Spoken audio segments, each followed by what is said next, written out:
Aquí empezamos, amigos. El COE Nacional exhortó al presidente de la República, Guillermo Lasso, a ampliar el estado de excepción en la provincia de El Oro y en la ciudad de Guayaquil ante un incremento de casos de la variante Delta.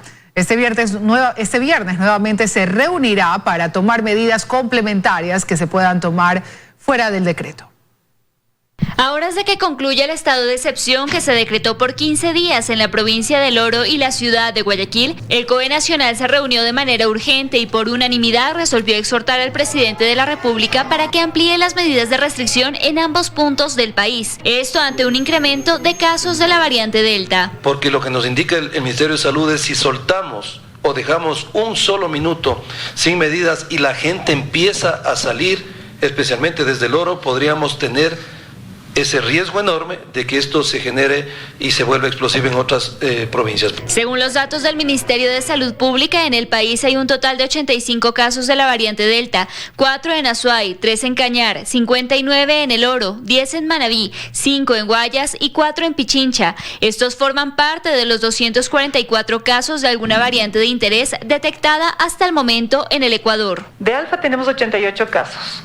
De Delta tenemos 85 casos, Delta Plus tenemos un solo caso y Gamma tenemos 70 casos. A más del exhorto, este jueves el COE Nacional sesionará desde las 10 de la mañana para conocer el informe de los resultados del estado de excepción aplicado en El Oro y Guayaquil. Allí se implementarán medidas complementarias que se pueden tomar bajo normativa ordinaria. Enmarcado a lo que directamente podemos nosotros tomar en consideración, como es el teletrabajo, el retorno presencial de clases, el transporte interprovincial, los eventos públicos masivos. Esto ocurre cuando en el país existe un total de 483.733 casos confirmados de COVID-19 y 31.454 fallecidos a lo largo de la pandemia. En Quito, Daniela Valencia, 24 horas. Y por su parte, el COE Cantonal de Guayaquil considera que la ampliación de las medidas se da principalmente por las fiestas clandestinas y aglomeraciones que se registraron por las fiestas julianas. En Guayaquil, la Mesa Técnica de Salud del Comité de Operaciones de Emergencia Cantonal también recomienda continuar con las mismas medidas restrictivas que se han aplicado hasta ahora. Lo que nosotros estamos solicitando es de que las mismas restricciones que han funcionado hasta el momento, producto del estado de excepción, continúen al menos 2 semanas más, ya sea que el propio gobierno las tome o que el COE Cantonal las tome por sí sola. Esto es reducción de aforos al 50% en espacios cerrados y transporte público, 75% en oficinas de atención al público y espacios abiertos, y libre circulación vehicular. La sugerencia la hacen basados en una proyección de lo que en las próximas semanas a nivel epidemiológico podría pasar, debido a las aglomeraciones registradas el último fin de semana con motivo de las fiestas julianas. Yo diría que habrá que esperar unos 7, 10 días, tal vez 2 semanas, para ver el impacto de lo que sucedió el fin de semana. Si tenemos la Delta circulando y si a eso le agregamos el otro factor de riesgo, que es la acumulación o la aglomeración de personas sin ningún cuidado, entonces tenemos 2 ingredientes muy fuertes que seguramente van a hacer que el número de casos aumente. Hasta ahora las cifras reportan una situación epidemiológica estable en la ciudad. La mortalidad disminuyó de 8 a 6 decesos diarios en promedio. Las unidades de cuidados intensivos mantienen una ocupación de entre 70 y 75%. En emergencias, hospitalización y cuidados intermedios también ha bajado la demanda. Se evidencia en el área de triaje del Hospital Bicentenario. Al momento tenemos 55 pacientes ingresados que bordean entre 60 a 70 años, la mayoría de ellos mujeres, pero vienen en situación de moderado a grave. Sobre los 2 casos de la variante Delta en Guayaquil y el caso detectado en San Borondón, Carlos Farjat, director de la Mesa Técnica de Salud del COE, confirmó que están estables. Están en casa, sabemos que 2 de ellos están inmunizados, seguramente la inmunización los ha protegido de una morbilidad grave. Todas las vacunas existentes y las que están particularmente aquí en el Ecuador, brindan cobertura contra esta variante Delta. Y que las autoridades locales insisten en que los ciudadanos acudan a vacunarse para en caso de infectarse no necesitar hospitalizarse. La gran mayoría de las vacunas tienen una capacidad de disminuir la sintomatología y por lo tanto hacer que el cuadro sea leve o que sea asintomático inclusive. Luisa María Heredia, 24 horas. En 6 puntos en Quito se vacuna a estudiantes de más de 16 años, matriculados en instituciones educativas. Mientras el cronograma del Ministerio de Salud Pública continúa, hay voces que insisten en que debería ampliarse la vacunación a todas las edades. Son los mensajes de gratitud que dejan los estudiantes tras ser vacunados. Ellos están conscientes que la vacuna salva vidas y es por esto que acuden al llamado hecho por el Ministerio de Salud Pública en distintos puntos de la capital. Mejor que es prevenir la enfermedad y más la variante. Es preferible vacunarse. La verdad casi no se sentía el dolor. ¿Fue rápido ingresar, hacer el proceso? Sí, muy rápido, la verdad. Las autoridades explicaron que se está llevando adelante el cronograma dispuesto por el ministerio, pero además... Hay algunas universidades que nos están apoyando, vacunando a los adolescentes de 16 y 17 años que están escolarizados, estudiantes de bachillerato, que se siguen vacunando normalmente. Envían listados de la zonal que son aprobados. También hasta el día de ayer estuvimos con listados del Ministerio de Educación, pero el día de hoy, a partir del comunicado que fue del Ministerio de Educación, todos los estudiantes de colegio que pasen 16 años un día pueden venir a vacunarse. Es por eso que los estudiantes a partir de 16 años en adelante pueden acercarse a la primera convocatoria abierta. Según el comunicado de la Subsecretaría de Educación del Distrito Metropolitano de Quito, quienes estén matriculados en instituciones educativas fiscales, particulares, fiscomisionales y municipales. Para ellos, los puntos de vacunación en la capital son el Coliseo de la Universidad Educativa Municipal Quitumbe, Pontificia Universidad Católica del Ecuador, Universidad de las Américas, sede Granados, Universidad UTE, sede Rumipamba, Megamaxi en la avenida 6 de diciembre y en el portal Shopping de Carapungo. Para el experto Enrique Terán, profesor de la Universidad San Francisco de Quito, mientras continúan con el cronograma, sería un buen momento para ampliar la vacunación. Si bien el ministerio quiere mantener una cierta organización vacunal, pero debe aperturar, debe dar libertad a que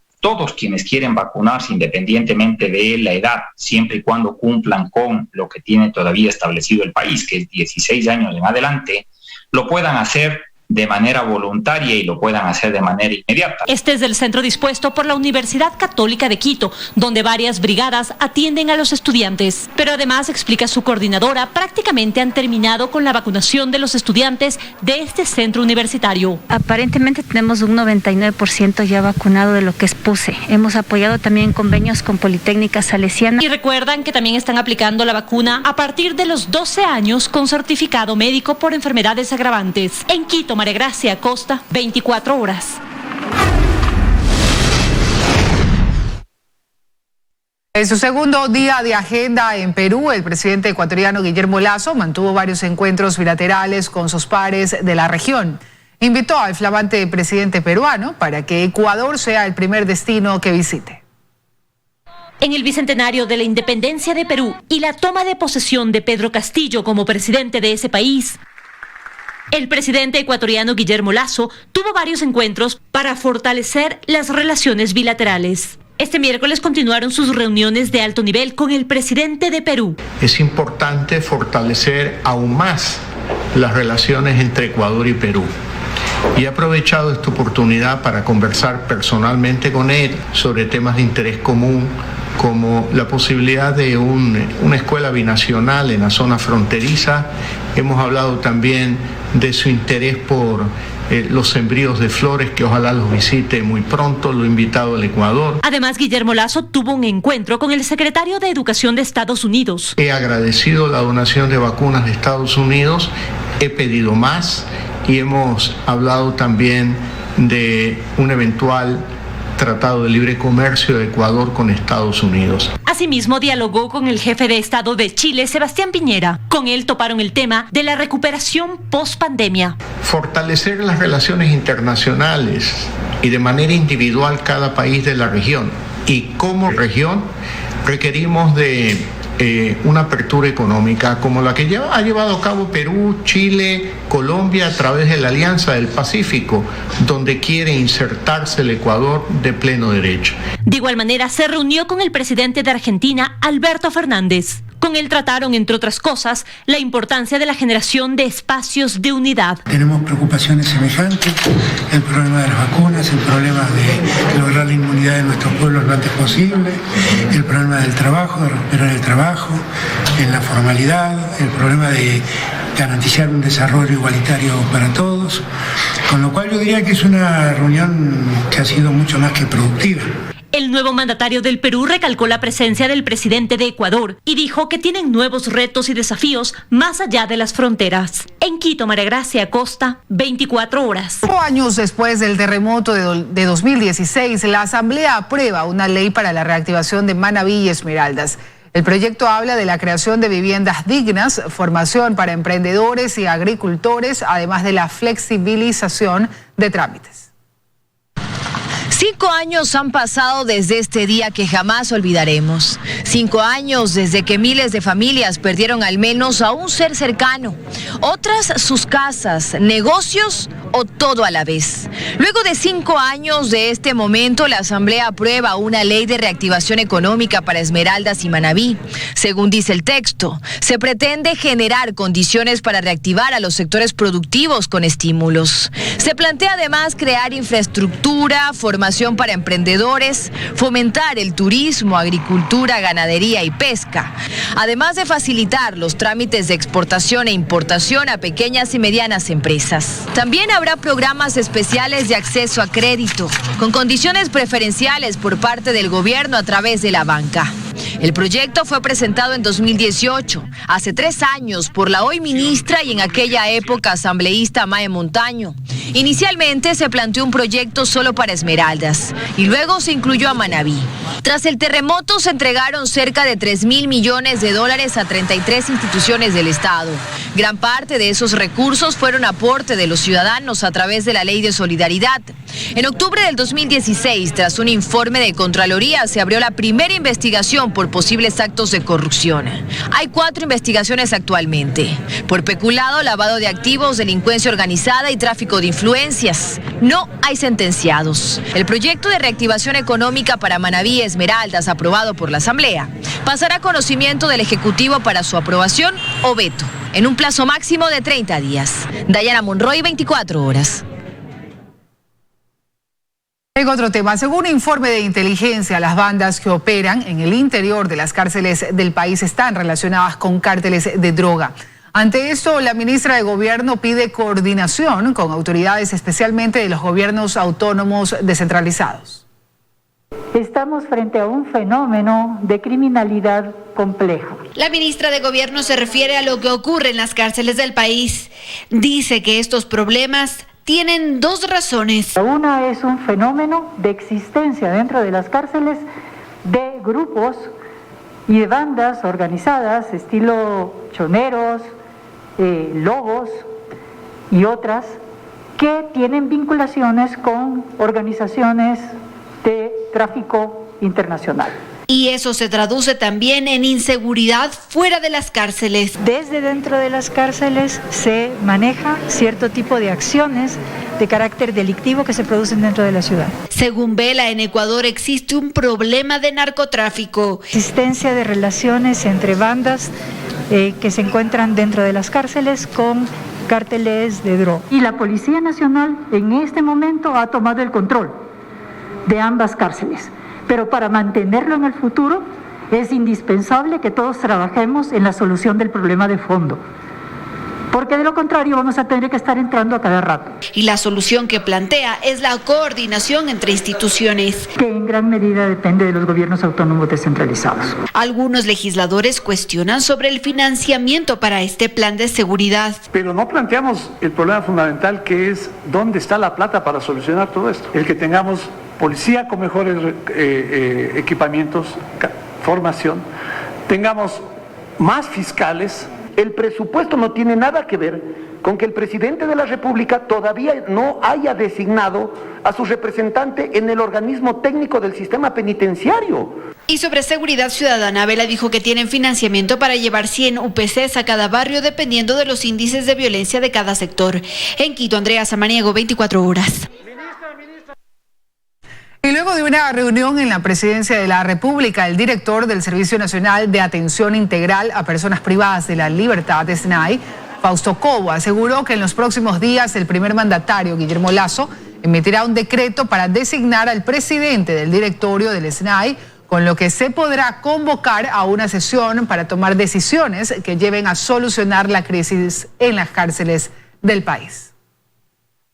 Principalmente a las reformas urgentes que se requiere hacer en el reglamento del SNAI para eliminar los cuellos de botella que son focos de corrupción en el proceso de trámite de los expedientes de los beneficios penitenciarios.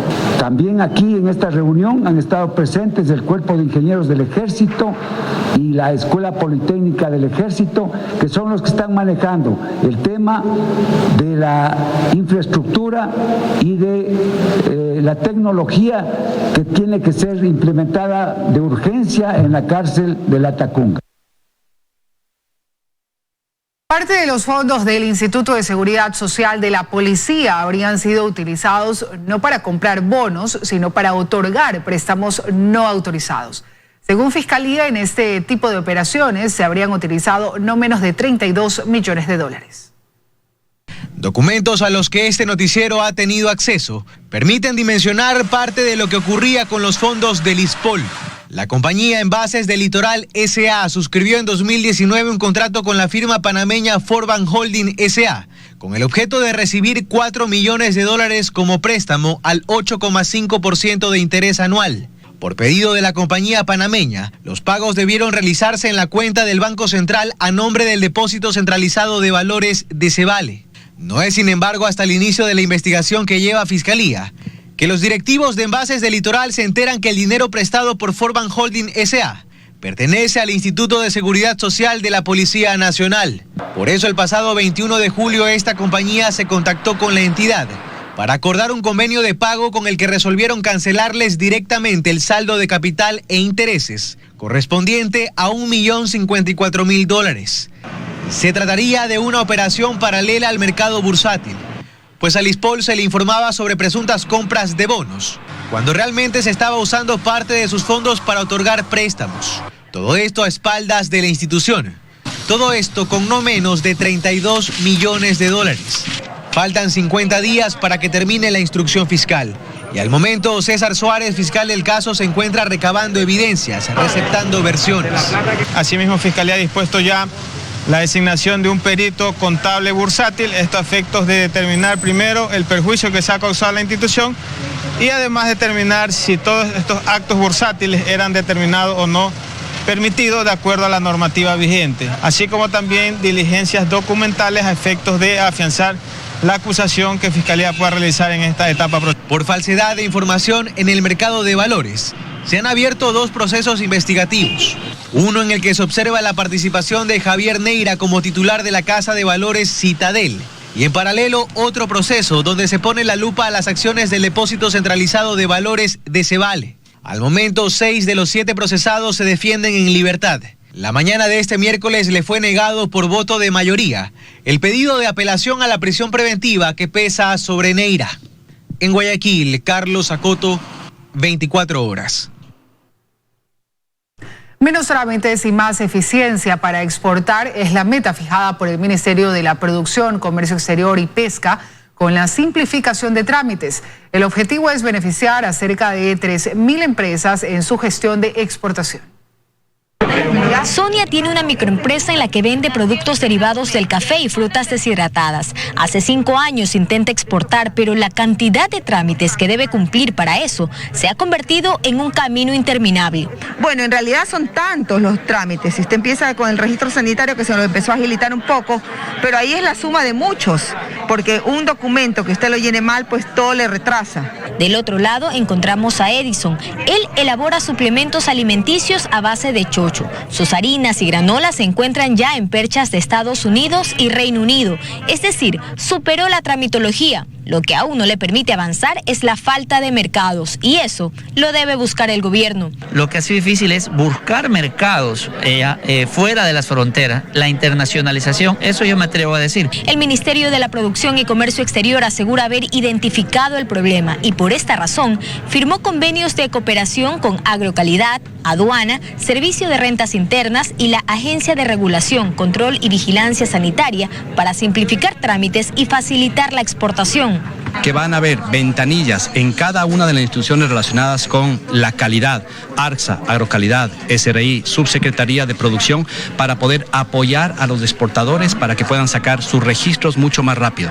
Se espera que al menos 3.000 empresas puedan acceder a la denominada Ruta del Exportador, que dará financiamiento y acompañamiento a los emprendedores. Y la competitividad no se logra solamente reduciendo 1 o 2 trámites, sino con una intervención total a todo nivel. El gobierno anunció además que 1.862 subpartidas arancelarias se eliminan de la nómina de productos sujetos a la presentación de documentos de control previo de importación, a fin de facilitar, agilizar y transparentar la gestión de los operadores de comercio. Estas decisiones y anuncios se enmarcan en el decreto ejecutivo número 68, encaminado a impulsar el comercio y la producción.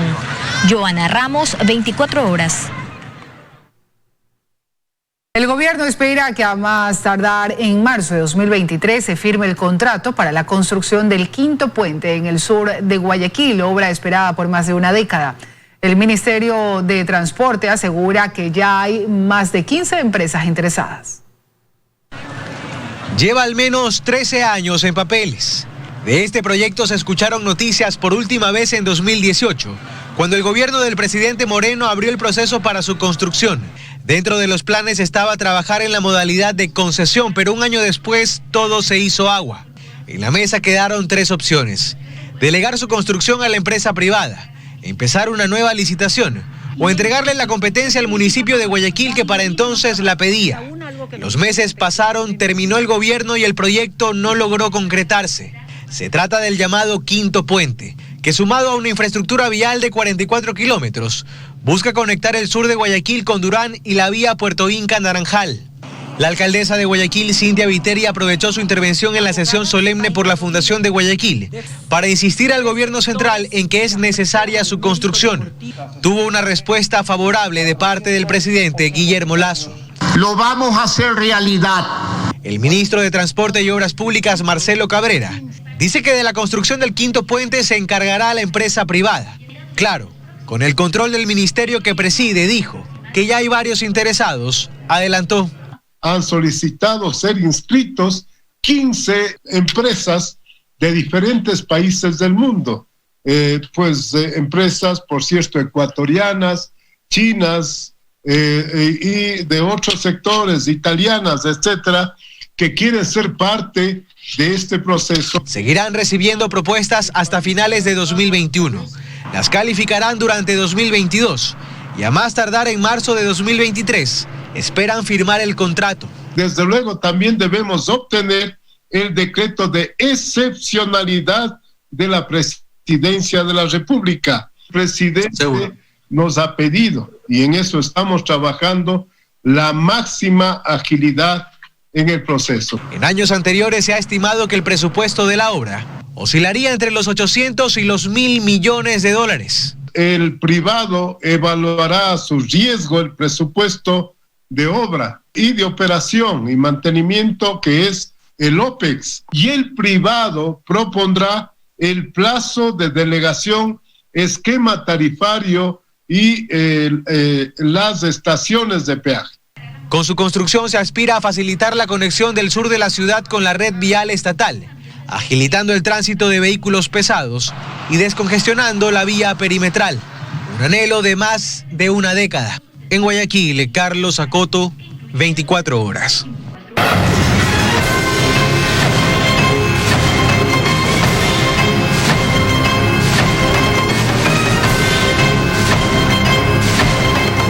Información de último momento, amigos. El presidente de la República, Guillermo Lasso, mediante decreto ejecutivo, renueva el estado de excepción declarado el 14 de julio de 2021 por un periodo de 30 días. Esto es desde el 29 de julio de 2021 a las 0 horas hasta el 27 de agosto de 2021 a las 23 horas 59 minutos por la detección de casos de la variante Delta a nivel nacional. Repetimos, el presidente de la República, Guillermo Lasso, mediante decreto ejecutivo, renueva el estado de excepción declarado ya el 14 de julio de 2021 por un periodo de 30 días. Adicionalmente, vale recalcar y mencionar que en este estado de excepción, en el artículo 3, se menciona que las personas que cuenten con un certificado emitido por la Autoridad Sanitaria Nacional que acredite su estado de vacunación completo en contra del COVID-19 podrán exceptuarse de las limitaciones a la libertad de tránsito establecidas por el decreto ejecutivo número 116 del 14 de julio, amigos. Con esta noticia de última hora nos vamos a hacer un pequeño corte comercial y regresamos con más información. Seguimos, amigos. Incentivos a la contratación de empleo joven y para mayores de 50 años, jornadas y horarios adaptables y empleos de fin de semana y feriados son algunas de las propuestas del sector empresarial. En el país, más de 5,7 millones de ecuatorianos están en el desempleo con empleo no adecuado. Las cifras ya venían mal y tras la pandemia el problema tocó fondo. En Ecuador, por cada 100 personas en edad de trabajar, 57 están desempleadas o tienen un empleo no adecuado. Y hay más datos que no son alentadores. 2 de cada 10 jóvenes tienen empleo adecuado, es decir, ganan más del sueldo básico. Solo 2 de cada 10 mujeres tienen un empleo adecuado y apenas 1 de cada 10 adultos mayores de 65 años trabajan por un salario digno. Desde el sector empresarial dicen tener propuestas para mejorar el panorama. A la fecha se han realizado 5 mesas denominadas Consenso por el Empleo. Debemos entender que una vez que el Ecuador ha avanzado con su plan de vacunación, es muy importante iniciar una medida de reactivación económica y una de ellas sin duda es el empleo. Se propone, por ejemplo, que el gobierno incentive la contratación de jóvenes, mujeres y adultos mayores de 50 años. Se sugieren además jornadas y horarios adaptables, por ejemplo, jornadas de trabajo semanales de 40 horas, cumpliendo parte de las actividades en la mañana del sábado. Los empresarios quieren estar en la capacidad de contratar a desempleados un fin de semana y feriados. El sector empresarial genera 9 de cada 10 empleos adecuados. Por lo tanto, es muy importante que se generen las condiciones para poder generar la confianza. Estas mesas de trabajo contaron con la participación de más de 70 organizaciones sociales. Las propuestas serían presentadas a la Asamblea y al Ejecutivo la segunda semana de agosto. Desde el gobierno adelantan que recogerán estas y otras propuestas del sector privado. Aseguran que siguen afinando detalles de la Ley de Oportunidades de Empleo y que presentarán el documento a la Asamblea en el gobierno preciso. Lo dijo el ministro de Trabajo, Patricio Donoso. Siguiendo aquellos insumos, hemos de tener o esperar el momento preciso, la decisión del envío a la Asamblea Nacional por parte del presidente de la República, Guillermo Lasso. El funcionario ratificó que la ley en construcción no va a topar el Código del Trabajo, sino que será complementaria. Joana Ramos, 24 horas.